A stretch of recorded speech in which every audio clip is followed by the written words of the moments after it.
यहाँ पे आते हैं। नेक्स्ट हमारे पास है counting sample points, counting rules इनको हम कहते हैं,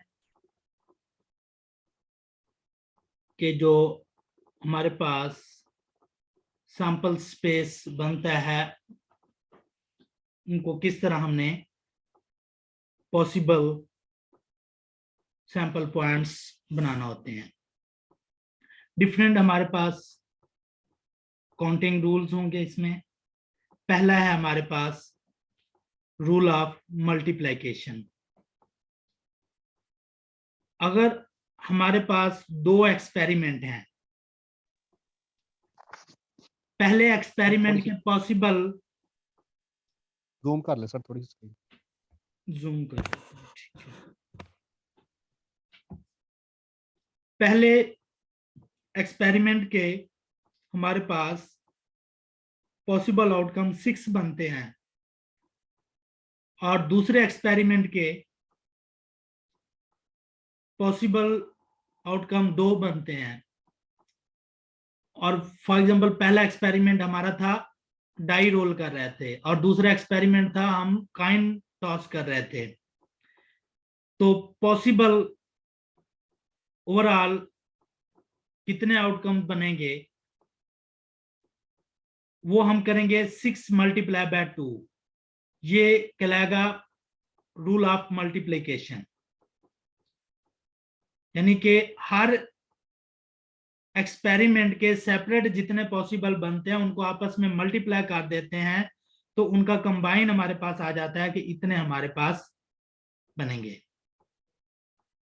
तो वो यहां पर एक एक्सपेरिमेंट को m और दूसरे एक्सपेरिमेंट के आउटकम्स को n के साथ डिनोट कर रहा है, तो m मल्टीप्लाई बाय n कहलाएगा। आगे उन्होंने एग्जांपल वही डाई और कॉइन वाली दी है, तो इसके टोटल 6 मल्टीप्लाई बाय 2 करेंगे तो 12 हमारे पास पॉसिबल आउटकम्स बन जाएंगे। ये तो बेसिक था हमारे पास मल्टीप्लिकेशन रूल, काउंटिंग रूल। उसके बाद है रूल ऑफ परमोटेशंस और रूल ऑफ कॉम्बिनेशन।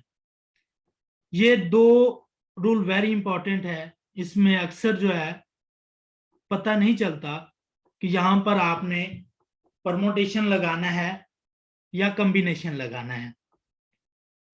तो इसमें एक थोड़ा सा फर्क है, उसको अगर समझ जाए तो आपको हर दफा पता चल जाएगा कि यहां पर कॉम्बिनेशन लगेगा या परमोटेशन लगेगा। इनकी जस्ट डेफिनेशन को गौर से देखें।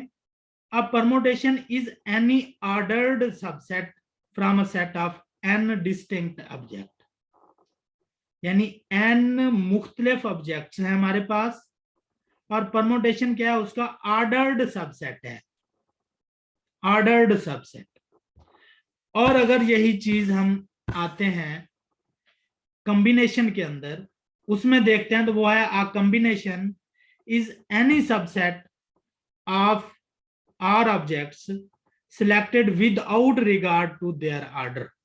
उसमें हम ऑर्डर को रिगार्ड कर रहे थे परमोटेशन में, और कॉम्बिनेशन में हमने ऑर्डर को रिगार्ड नहीं करना।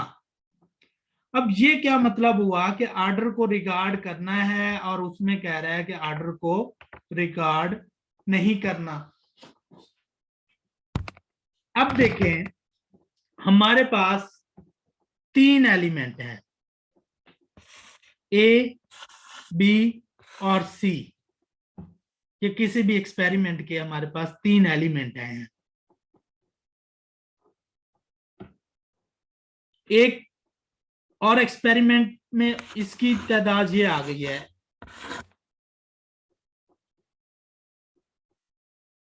बी ए सी। अगेन हमने किया तो वो आया सी, बी और ए। फिर किया तो वो आया बी, ए और सी एंड सो ऑन, इस तरह। अब परमोटेशन में अगर हम देखते हैं तो ये एक सेपरेट चीज है, ये सेपरेट है, ये सेपरेट है और ये सेपरेट चीज है। कॉम्बिनेशन में अगर हम देखते हैं तो ये सारी एक ही चीज है जो ए बी और सी है, क्योंकि परमोटेशन में वो कह रहा था कि ऑर्डर को रिगार्ड करेगा। ए बी सी ऑर्डर है, बी ए सी ऑर्डर चेंज हुआ तो ये इस भी हमारे पास काउंट होगा, सेपरेट काउंट होगा, ये वाला सेपरेट काउंट होगा, ये वाला सेपरेट काउंट होगा, क्योंकि इसमें ऑर्डर को हमने क्लोज खातर रखना है।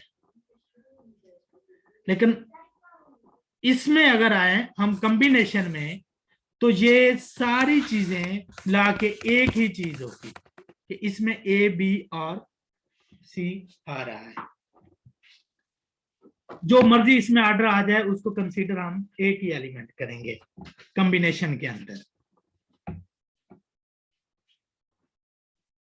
अब इसकी एग्जांपल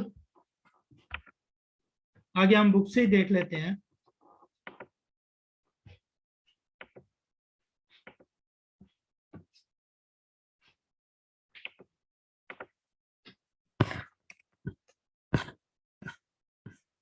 पहले फार्मूला भी इनका देखें परमोटेशन का।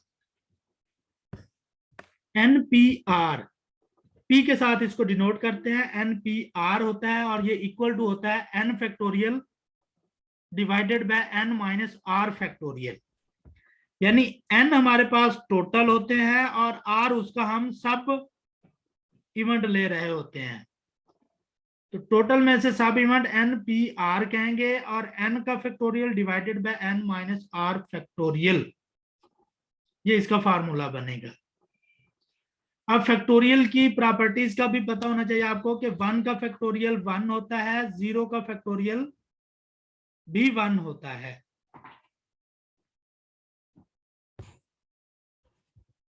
और NPN, n परमोटेशन n जो है ये n फैक्टोरियल के इक्वल होता है। NPN अगर होगा तो इट मींस कि ये n फैक्टोरियल के इक्वल है। तो फैक्टोरियल क्या होता है, n into n minus 1, n minus 2 and so on, 1 तक हमने इसको लेकर जाना होता है, मल्टीप्लाई करते हुए एक एक काम करते जाते हैं। अब परमोटेशन में ये वेरी इंपॉर्टेंट है, इससे काफी एमसीक्यूज काफी दफा आ चुके हैं। The number of permutations of n objects selected all at a time when n object consists of n1 of one kind, n2 of second kind and so on, उसका क्या फार्मूला बनेगा। ये क्वेश्चन इस तरह होता है, find the number of permutations of word statistics। अक्सर ये क्वेश्चन आया होता है या कोई और वर्ड वहां पे लिख दिया जाता है कि find the number of permutations of word फलाना, कोई भी वर्ड वो लिख देगा। तो उसमें सबसे पहले आपने काउंट करना होते हैं कि कितने टोटल वर्ड्स हैं। फॉर एग्जांपल वो स्टैटिस्टिक्स की परमोटेशंस अगर निकालना चाहता है, स्टैटिस्टिक्स, तो इसमें टोटल वर्ड्स कितने हैं, 1 2 3 4 5 6 7 8 9 10, 10 ही है ना, n इजिकल टू हमारे पास 10 हो जाएगा। अब इसकी डिफरेंट कैटेगरीज जो आ रही हैं, s कितने दफा आ रहा है, 1 2 3 टाइम, t कितने दफा आ रहा है, 3 टाइम, a 1 टाइम है, i कितनी दफा आ रहा है, 2 टाइम, और बाकी जो आ रहे हैं वो सिंगल टाइम आ रहे हैं, उनको लिखें या ना लिखें वो एक ही बात होती है।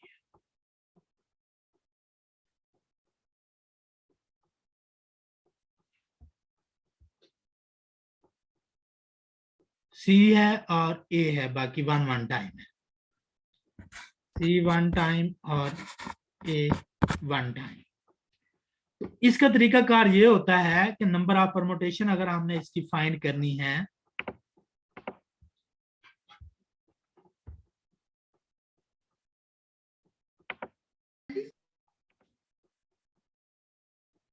मलिक साहब अपनी वीडियो ऑफ कर दें। ये हमारे पास क्या बन जाएगा, 10 फैक्टोरियल डिवाइडेड बाय, ये जितने टाइम s 3 टाइम है तो 3 फैक्टोरियल नीचे आ जाएगा, मल्टीप्लाई बाय t कितने टाइम है 3 टाइम 3 फैक्टोरियल, i कितने टाइम है 2 टाइम 2 फैक्टोरियल, c कितने टाइम है 1 टाइम 1 फैक्टोरियल, लिखें या ना लिखें वो एक ही बात होती है, और a b 1 फैक्टोरियल, ये आपस में मल्टीप्लाई नीचे वाले होते हैं और ऊपर टोटल का फैक्टोरियल आता है। तो ये अक्सर इसका एमसीक्यू आ जाता होता है। तो ये नंबर ऑफ परमुटेशंस किसी वर्ड की अगर निकालनी हो तो इस तरह आप निकाल सकते हैं।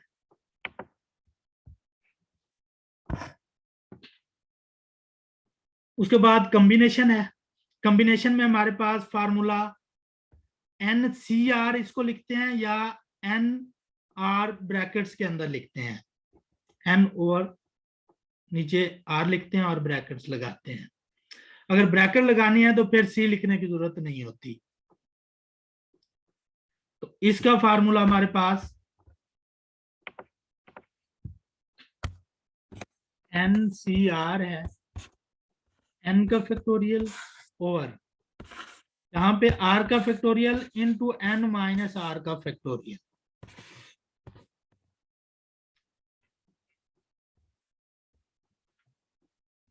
फर्क इसमें यह है परमुटेशन और कॉम्बिनेशन में, ये जो R फैक्टोरियल है ये इसमें एक्स्ट्रा आ जाता है, उसमें हमारे पास सिर्फ N factorial over N minus R factorial होता है।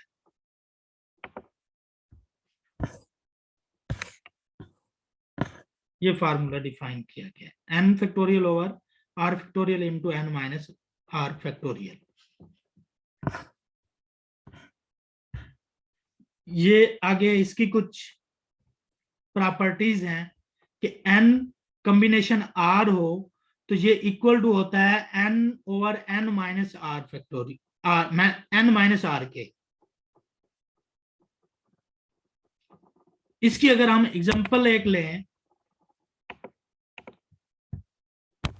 और उसको फिर वेरीफाई कर लेंगे कि अगर N हमारे पास 10 हो और R हमारे पास 4 हो तो NCR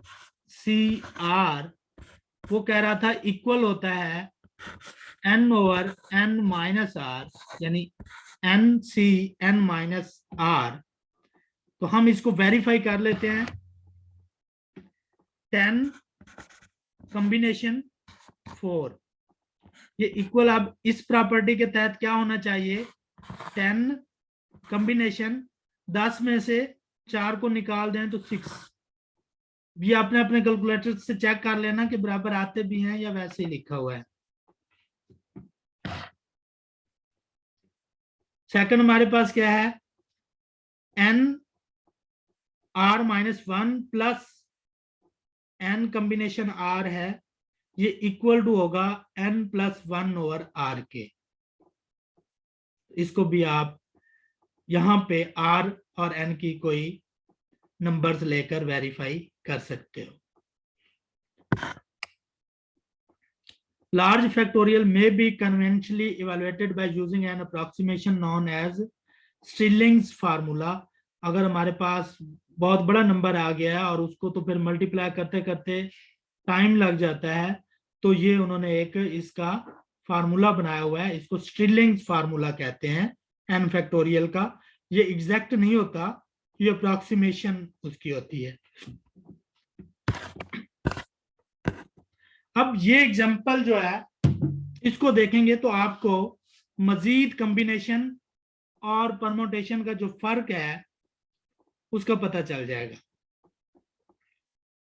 अब ये 6.1 एग्जांपल में वो कह रहा है, a club consist of 4 members, how many sample points are in the sample space when 3 officers.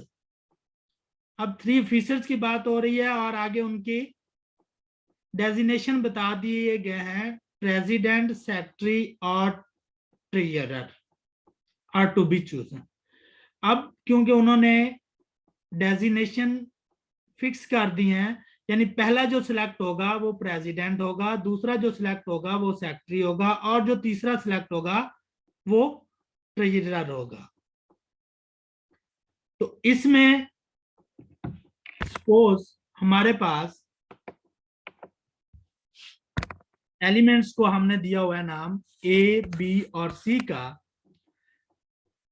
पहला सिलेक्ट होता है तो इसको हम प्रेसिडेंट कहते हैं, दूसरा सिलेक्ट होता है तो उसको सेक्रेटरी और ट्रेजरर, इसको सेक्रेटरी कहते हैं और इसको ट्रेजरर कहते हैं। अगर हमारे पास इस तरतीब में वो सिलेक्ट ना होते, पहले बी सिलेक्ट हो जाता, फिर ए सिलेक्ट होता, फिर सी सिलेक्ट होता, तो इट मींस कि अब पहले ए प्रेसिडेंट था, अब बी प्रेसिडेंट है, और ए अब क्या है, सेक्रेटरी है, और सी ट्रेजरर है। अगर हमारे पास तरतीब इस तरह आ जाती तो अब देखें, प्रेसिडेंट सी है, सेक्रेटरी बी है और ट्रेजरी ए है। इट मींस कि ऑर्डर मैटर कर रहा है। ऑर्डर मैटर कर रहा हो तो हम इस पे परमोटेशन लगाते हैं। तो ये देखो उन्होंने परमोटेशन ही लगाया है। तो ये उसके पॉसिबल सैंपल पॉइंट्स बनेंगे। सर परमुटेशन हमारे पास विदाउट रिप्लेसमेंट होती है? परमोटेशंस हमारे पास विदाउट रिप्लेसमेंट होती है? नहीं, विद रिप्लेसमेंट होती है। कॉम्बिनेशन विदाउट रिप्लेसमेंट है, क्योंकि इसमें देखो ना बार बार रिपीट हो रहे हैं, ये भी रिपीट हो रहा है, ये भी रिपीट हो रहा है, ये भी रिपीट हो रहा है। कॉम्बिनेशन में ऐसा नहीं होगा, कॉम्बिनेशन विदाउट रिप्लेसमेंट है।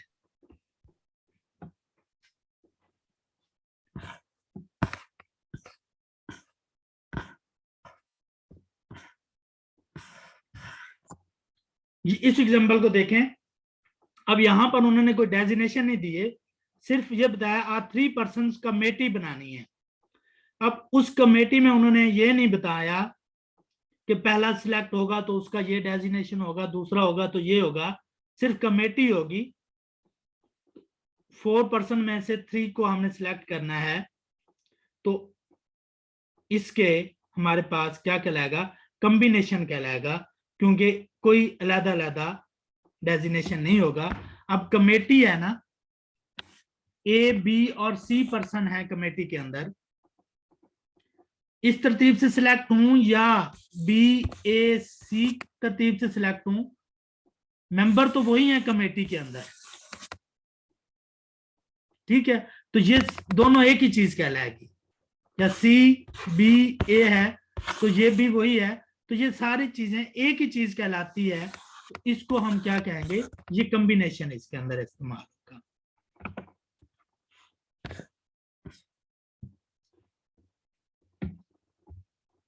अच्छा, कार्ड्स जब भी हम सिलेक्ट करेंगे कि इतने कार्ड्स में से इतने कार्ड आपने सिलेक्ट करने हैं, तो हमेशा आपने वहां पर कॉम्बिनेशन यूज करना होगा।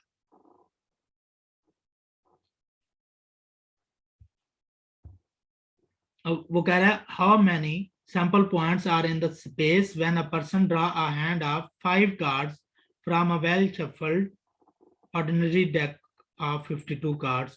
यानी 52 कार्ड में से 5 को सिलेक्ट करना हो तो 52 कॉम्बिनेशन 5 आ जाएगा। अच्छा, एक और आता होता है पोकर हैंड।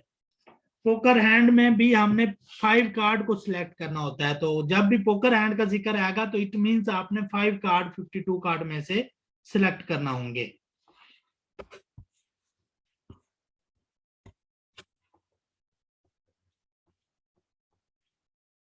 उसके बाद है हमारे पास डेफिनेशंस ऑफ प्रोबेबिलिटीज। पहली डेफिनेशन है क्लासिकल या प्रियोरी डेफिनेशन, पुरानी डेफिनेशन क्लासिकल से, यानी जो पहले पहले थी। तो इसको हम इस तरह डिफाइन करते हैं कि अगर हमारे पास n म्यूचुअली एक्सक्लूसिव इवेंट्स हैं और उसमें से m जो है फेवरेबल उसके आउटकम्स हैं, प्रोबेबिलिटी हम फाइंड करते हैं favourable cases divided by total या सैंपल स्पेस उसको बोलते हैं। इस तरह की जो डेफिनेशन होगी इसको हम कहते हैं क्लासिकल डेफिनेशन, यानी probability of number of favourable divided by total number of possible outcomes. Second पे हमारे पास इसके पहले classical definition has the following shortcomings. इसकी कौन कौन सी शॉर्टकमिंग्स हैं, ड्रॉबैक्स कौन कौन से हैं। This definition is said to involve circular reasoning as the term equally likely really means equally probable. Thus, probability is defined by introducing concept that presume a prior knowledge of the meaning of probability. यानी probability के हमारे prior knowledge होगा तो फिर ही हम उसको find कर सकेंगे। This definition is not applicable when the assumption of equally likely does not hold. जब assumption equally likely नहीं होल्ड कर रही होगी तो ये डेफिनेशन जो है एप्लीकेबल नहीं होगी। This definition becomes vague when the number of possible outcomes may be infinite. अगर possible outcome infinite हो जाए तो फिर infinite पे जब हम डिवाइड करते हैं तो वो तो जीरो ही आ जाता होता है, तो ये वैलिड नहीं होगी। तो फिर रिलेटिव फ्रीक्वेंसी या पोस्टीरियर डेफिनेशन जो है वो इंट्रोड्यूस हुई। इसमें वो बता रहा है कि if a random experiment is repeated a large number of times, से n times, under identical equations, and if an event A is observed to occur m times, then the probability of event A is defined as the limit of the relative frequency.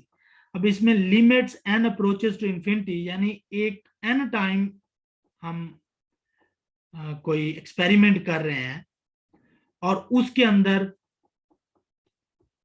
Possible outcomes n थे और favourable outcomes m आ रहे हैं, तो m divided by n पे हम limit approach करते हैं, n approach to infinity, तो ये इसको रिलेटिव फ्रीक्वेंसी या पोस्टीरियर डेफिनेशन ऑफ प्रोबेबिलिटी कहते हैं। इसमें यह प्रॉपर्टी है कि n को हमने large number of time repeat करना है। जैसे हम एक कॉइन टास्क करते हैं, सपोज अगर हमने 10 टाइम टास्क किया तो उसमें 7 टाइम हेड आ जाए और 3 टाइम टेल आ जाए। हम इसको बढ़ाते जाते हैं 100 टाइम करते हैं तो हो सकता है उसमें 60 टाइम हेड हो और 40 टाइम टेल हो। हम मजीद उसको बढ़ाते जाते हैं। जब हम उसको 1000 टाइम करते हैं तो हो सकता है 510 दफा हेड आ जाए और 490 दफा उस पर टेल हो। मजीद हम उसको बढ़ाते जाते हैं, उसको 20,000 टाइम हम कर देते हैं तो हो सकता है कि 10,001 टाइम हेड हो और 9,999 टाइम हमारे पास उसका टेल आ जाए। यानी जितना हम इसका बढ़ाते जाएंगे तो वो उसको मजीद क्लियर करता जाएगा। ये आगे उन्होंने इसकी एग्जांपल इस तरह ली है।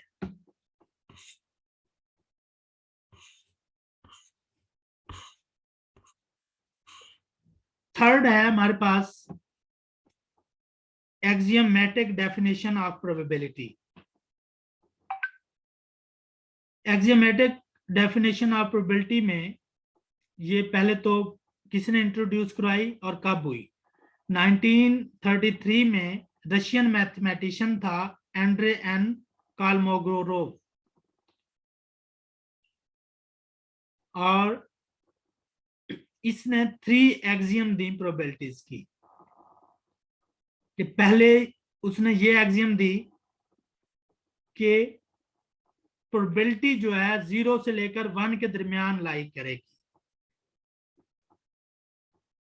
दूसरा यह है कि सम ऑफ प्रोबेबिलिटी, यानी जितने भी म्यूचुअली एक्सक्लूसिव इवेंट थे उन सब को अगर हम सम कर लें तो वो सैंपल स्पेस के इक्वल होता है, और सैंपल स्पेस की जो प्रोबेबिलिटी होगी वो 1 के इक्वल होगी।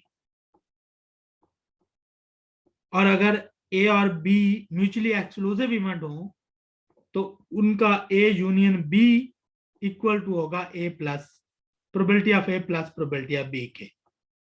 तो ये एक्सियम आपको लाजमी आनी चाहिए कि प्रोबेबिलिटी लाई करती है 0 से लेकर 1 के, प्रोबेबिलिटी ऑफ एस 1 के इक्वल होता है, और probability of A union B जो है probability of A plus probability of B होता है।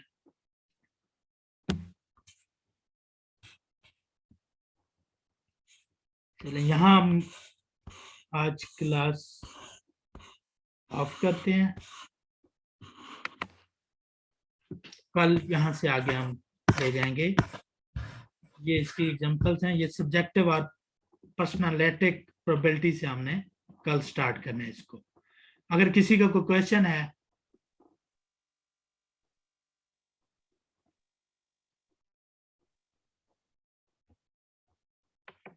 या किसी ने सर, कुछ हम ऐड लोग करना मतलब है, पूरा चैप्टर पढ़ने के बाद उसके बाद हमें लास्ट में जितनी ऑब्जेक्टिव्स दी होती हैं, फिलिंग द ब्लैंक्स, एमसीक्यूज और ट्रू फॉल्स, वो भी करने चाहिए। वो लाजमी करने चाहिए। ऑब्जेक्टिव तो लाजमी करने चाहिए जो एमसीक्यूज गिवन होते हैं। ठीक है। इस चैप्टर्स का मैंने पीडीएफ बनाया है और उसमें मैंने एमसीक्यूज जो नीचे दिए हुए हैं और उन एमसीक्यूज के आंसर भी हैंड से बुक से लेकर हर चैप्टर का मैं इसी तरह पीडीएफ बनाऊंगा, क्योंकि वो पहले वाली जो पीडीएफ इसकी है वो सही नजर नहीं आती, तो मैं हर लेक्चर में ये आपको शेयर कर दिया करूंगा।